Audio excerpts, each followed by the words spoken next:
A mafia boss doesn't ask for passwords. He takes what he wants. But Kim Yujin wasn't asking to take. He was asking to know. And that single question would unravel Dera's guarded heart, one shared screen at a time. Grand Lumiere restaurant sat in the heart of Seoul's financial district, like a statement of wealth. Crystal chandeliers hung from vaulted ceilings. White linen covered every table. The marble floors reflected golden light. This was where the city's elite came to be seen, or more importantly, not to be seen. Where a bottle of wine cost what Dera made in a week. Where silence and discretion were more valuable than food. Dera had been working since 11 a.m. Her feet ached in her service shoes. Her uniform was still crisp, but exhaustion pulled at her bones. The breakfast rush had bled into lunch service, then the quiet afternoon hours, and now the evening crowd filled the dining room. Rich patrons, big tips. She needed both. Her bank account had $47 left before overdraft. Her brother's school fees were due Friday. She'd been doing the math all day. Rent, utilities, groceries, tuition. The numbers never added up. They never did. So she smiled her professional smile, the one that kept people at a distance, and carried her tablet from table to table. Dera. Marcus, the floor manager, touched her elbow. His voice was quiet. Careful. Table 9 requested you. Specifically. Dera's stomach dropped. She'd been a server long enough to know what that meant. Either very good tips or very bad trouble. Sometimes both. I've never served anyone at table 9, she said. I know. Marcus wouldn't look at her directly. The reservation is under Kim. Just Kim. He saw you across the room and asked for you by description. What description? Marcus shifted uncomfortably. He said, the one who doesn't smile like she means it. The words landed like ice water down her spine. If you're enjoying this story, subscribe to see how Dera's life changes with one password. New chapters drop every week. Dera crossed the dining room slowly. Table 9 was in the back corner, the VIP section, the area with velvet curtains that could be drawn for privacy. Politicians came here for secret meetings. Celebrities hid from cameras. People paid extra to disappear while dining on gold-rimmed plates. The man sitting at table 9 made her pause mid-step. He was Korean, 30, maybe younger, maybe older. It was hard to tell. Handsome in a way that felt calculated. Dangerous. His suit was tailored perfectly, expensive fabric that moved like water. His hair was styled back, clean and sharp. But it was the tattoo that caught her attention. A serpent, black ink that started somewhere beneath his collar and wound up the side of his neck. The detail was incredible. She could see individual scales. The way it curved made it look alive. He sat completely still. No fidgeting. No checking his phone. No nervous energy. Just absolute control. The kind of man who didn't need to speak loudly to be heard. His eyes tracked her approach. Dark. Focused. Like he could see past her uniform and practice politeness straight to the exhausted woman underneath. Dera stopped at the table. She held her tablet in front of her like a shield. Good evening, sir. May I take your order? He didn't answer right away. He studied her. 1 second. 2. 3. Long enough that the silence became uncomfortable. Long enough that she wanted to look away, but couldn't. When he spoke, his voice was quiet. Deliberate. Your Netflix password. Dera blinked. The tablet almost slipped from her hands. The noise of the dining room faded. She must have misheard. I'm sorry. Your Netflix password, he repeated. He leaned back in his chair. Calm, as if he'd asked for water. Can I have it? She thought it was a joke. Some kind of pickup line. Rich men did strange things to get attention. She'd seen it all. Marriage proposals to strangers, $1,000 tips for phone numbers, bizarre requests that were supposed to be charming. But Kim Yujin, though she didn't know his full name yet, wasn't smiling, wasn't performing. He was serious. Sir, I think there's been a misunderstanding. There hasn't. His eyes never left hers. I've been watching you for 3 weeks. You move through this restaurant like you're holding everything together by sheer will. You never break, never slip. I want to know what keeps you steady. What you watch when you're alone. What makes you feel safe. Dera's breath caught. Warning bells screamed in her head. This was wrong. Dangerous. She should walk away. Get Marcus. Call security. But rent was due. Her brother needed books. She couldn't afford to offend a VIP customer. Not tonight. Her hands shook as she pulled a napkin from her apron. She wrote down her email and password in careful letters. She told herself he'd forget about it by tomorrow. Rich people had short attention spans. She placed the napkin on the table. Is there anything else I can get you, sir? Kim Yujin picked up the napkin, folded it carefully, put it in his jacket pocket. That's all I need tonight. He handed her a black credit card. For your time. Dera processed the payment. When the receipt printed, she stared at the tip line. 500,000 Korean wons. 500,001. More than she made in 2 weeks. She looked up at him, confused, suspicious. I don't understand. You will, he said quietly. What Dera didn't know was that Kim Yujin had been coming to Grand Lumiere for 3 weeks. Not for the food, not for business meetings. He came to watch her, to study the way she moved, the way she smiled at customers but never meant it, the way exhaustion lived in her shoulders but never showed in her work. He'd inherited his father's empire 2 months ago, a criminal organization that controlled half of Seoul's underworld. Territory, money, power, violence. It was all his now. Everything he touched was corrupted. Everyone who knew his name feared him, except Dera. She didn't know who he was, didn't know what he did. She just saw another wealthy customer. And something about that, about being unknown, being normal for 30 minutes in a restaurant, made Kim Yujin feel almost human again. The Netflix password wasn't about watching shows. It was about watching her, learning her, understanding what kind of person she was when nobody was performing, when she was alone and tired, and just trying to get through another day. He believed people revealed themselves through what they watched, their fears, their hopes, their wounds. And Dera's Netflix history was full of healing dramas, stories about broken people finding family, about lonely people finding home.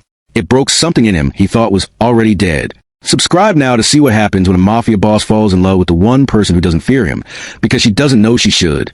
The next night, Kim Yujin came back. Same table, same time, same unsettling calm. Dera saw him the moment she walked onto the floor for her evening shift. Her stomach twisted. She'd spent the previous night convincing herself it was a one-time thing. A strange encounter with a bored rich man. She'd even changed her Netflix password that morning, feeling paranoid and slightly ridiculous. But he was back. Marcus didn't need to tell her. She already knew. Table 9 requested her again. She approached with her professional mask firmly in place. Tablet ready. Smile distant. Good evening, sir. What can I get for you tonight? Yujin looked up from his phone. What are you watching right now? Dera froze. Excuse me? On Netflix. What show are you watching? I don't have time to watch anything. The lie came quickly. Too quickly. He knew. She could see it in his eyes. He tilted his phone toward her. Her Netflix account was open on his screen. The continue watching section showed her recent activity. Reply 1988. Our Blues. Hospital playlist. All Korean dramas. All about family and connection, and people finding each other. Heat rushed to her face. Embarrassment mixed with anger. You actually logged in? You gave me the password. I didn't think you'd actually use it. Then why give it to me? His voice was quiet. Curious. Not mocking. Dera had no answer for that. She should walk away. Should report this to Marcus. Should do something other than stand here, letting the stranger dissect her viewing habits. But then Yujin said something that stopped her. You only watch stories about people finding home. Why are you searching for something you should already have? The question hit her chest like a physical blow. Too close. Too accurate. She'd spent years building walls, and this man had found a crack in 30 seconds. I need to take your order, sir. Sit down. It wasn't a command. It was an invitation. Please, just for a minute. Every instinct screamed no, but her feet betrayed her. She glanced around. The dining room was quiet. Early evening. Only a few tables occupied. Marcus was in the kitchen. She sat on the edge of the chair across from Yujin. Didn't relax. Didn't get comfortable. Why do you care what I watch? She asked. Because you're the first real person I've seen in months. His honesty was disarming. Everyone in my life wants something. Money. Favor. Protection. You just want to get through your shift and go home. There's no performance. No angle. You don't know me. I know you work doubles to pay for someone else's education. I know you smile at customers but never mean it. I know you're exhausted but you never let it show. He paused. I know you watch shows about family because you're missing yours. Dera's throat tightened. How do you? I pay attention. They talked for 15 minutes. It felt like an hour. Like no time at all. He asked about her favorite shows. Why she moved to Seoul. What she wanted beyond just surviving. She found herself answering. Found herself asking questions back. He was intelligent. Observant. Surprisingly gentle in the way he spoke. The tattoo and the expensive watch and the dangerous stillness were all there, but underneath was something else. Something lonely. When her break ended, she stood to leave. Thank you, Yujin said. For what? For sitting with me. For being honest. He handed her another credit card. Another enormous tip. Subscribe to see how a simple Netflix password becomes the most dangerous connection in Seoul's underworld. When Dera got home that night, at midnight, her phone buzzed. A notification from Netflix. Asterisk Kim Yujin created a new profile. For Dera, things that make you smile. Asterisk. She opened the app. The profile picture was a simple smiley face. The watch list was full of comedies. Brooklyn Nine-Nine, The Good Place, Schitt's Creek, light shows, happy endings, nothing heavy or sad. No one had ever paid attention to her like this. No one had ever noticed what she needed before she asked. Dera stared at her phone screen for a long time. She should delete the profile, should block him, should stop whatever this was before it started. Instead, she pressed play on the first episode of Brooklyn Nine-Nine, and for the first time in months, she laughed. 2 weeks passed like a strange dream. Yujin became a regular, always table 9.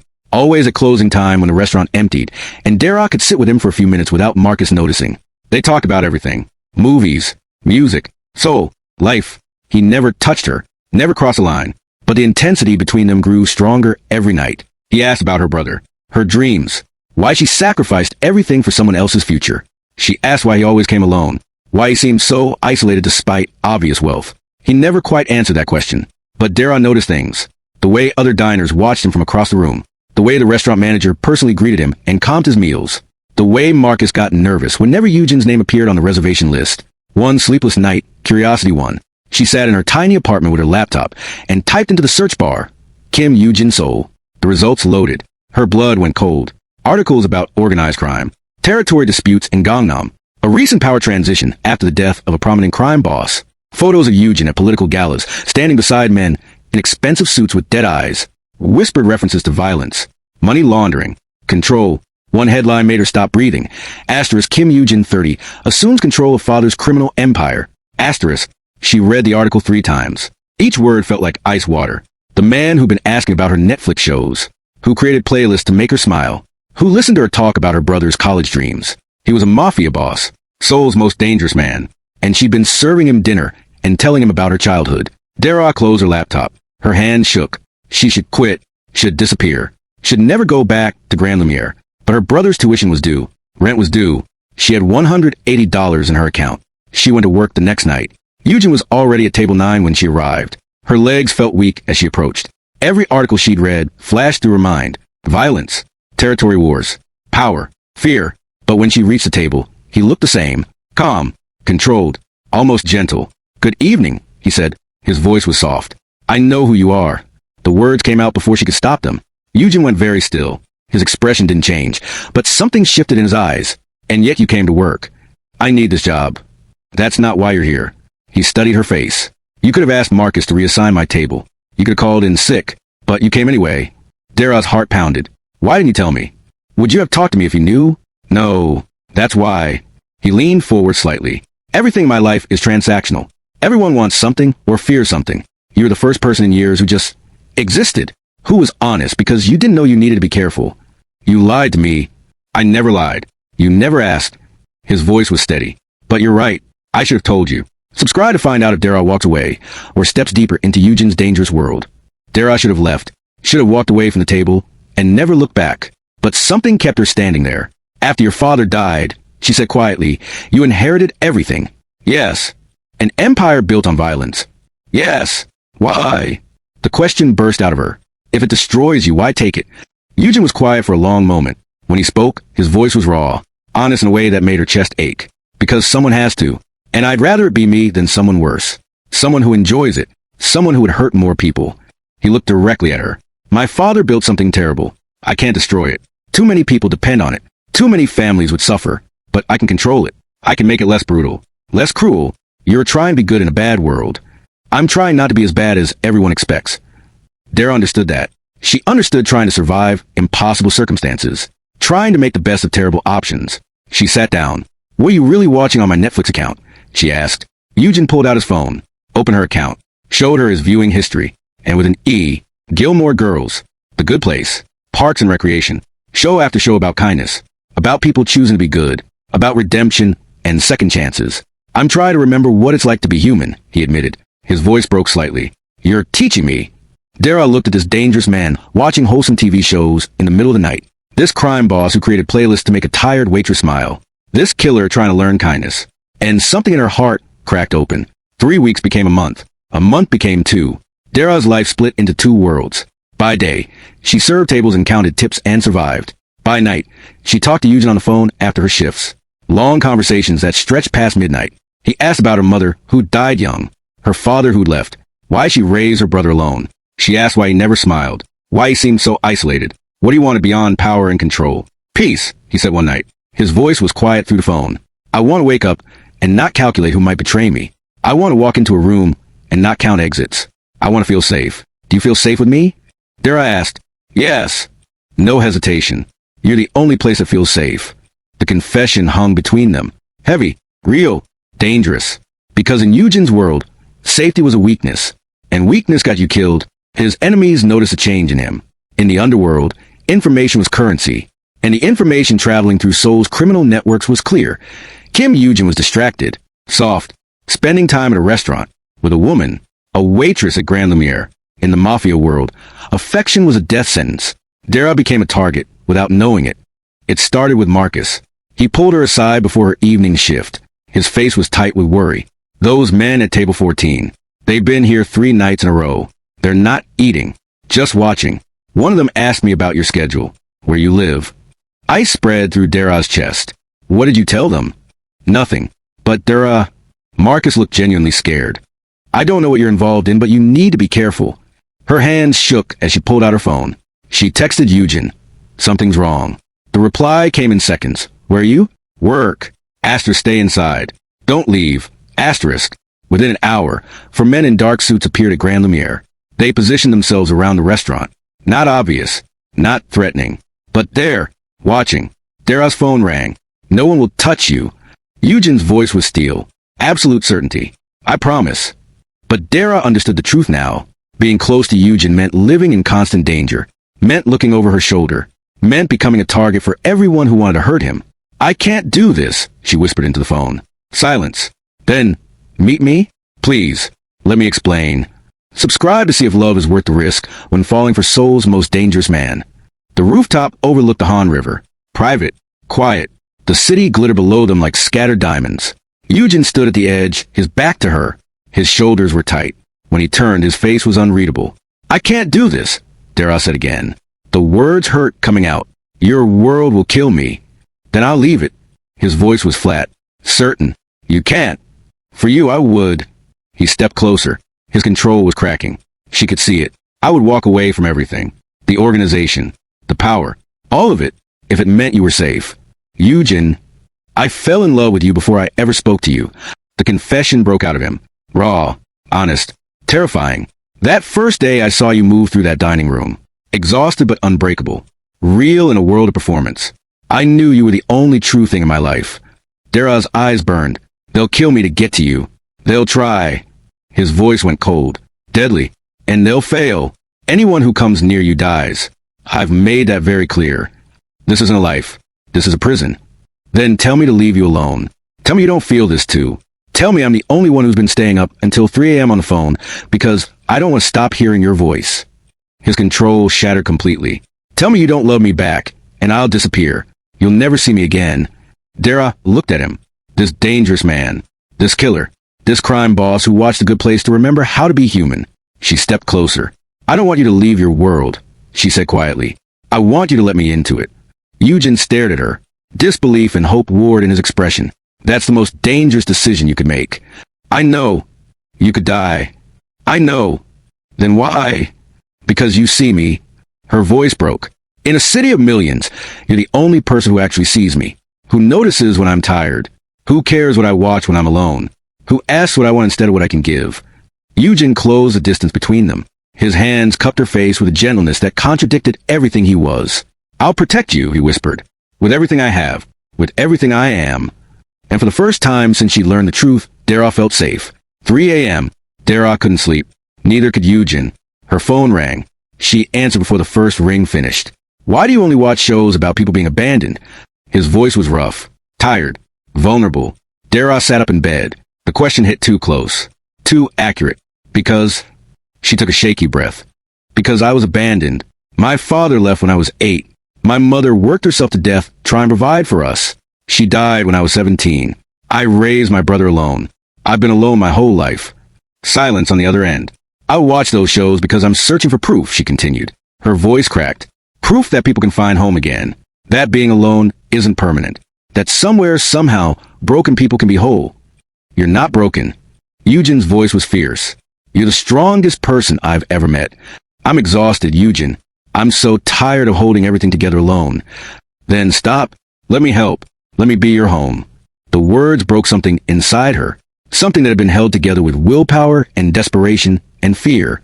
She started crying, really crying, the kind of crying she hadn't let herself do in years. I fell in love with you before I ever spoke to you, Yujin said. The same words from the rooftop, but now they carried different weight. That first day I saw you move through that dining room, exhausted, elegant, unbreakable. I knew you were the only real thing in my world, the only person who could save me from becoming the monster everyone expects. I can't save you. You already did. You gave me something I thought was dead. Hope. Humanity. A reason to be better than my father. Dera wiped her eyes. Your advisors will never accept me. They already warned me. Said you're my weakness. That enemies know. What did you say? I told them anyone who goes near you dies. His voice was calm. Absolute. You're not my weakness. Dera. You're my reason. Everything I do now, I do to build a world where you can be safe. Where we can be together without fear. That's impossible. Maybe, but I'm going to try anyway. Subscribe to see the moment when a mafia boss surrenders everything for love. 2 nights later, Yujin came to her apartment. No guards, no weapons, no pretense. Just a man in jeans and a black t-shirt standing in her doorway, looking nervous. Dera let him in. Her apartment was tiny, a studio with mismatched furniture and cheap lamps. The walls were thin. The heating barely worked. Everything was old and worn and humble. The complete opposite of his world. Yujin looked around like he'd stepped into a museum. He studied her bookshelf, her collection of houseplants, the photos of her and her brother taped to the refrigerator, the blanket her mother had crocheted before she died. This is home, he said quietly, wonder in his voice. It's not much. It's everything. He turned to face her. This is what I've been missing my whole life. Dera's throat tightened. Yujin. He crossed a small space, knelt in front of her. This powerful, dangerous man on his knees in her cheap apartment. You gave me something I thought was dead, he said. His voice shook. Let me belong somewhere again. Let me come home to you. Dare be with me. No power plays. No manipulation.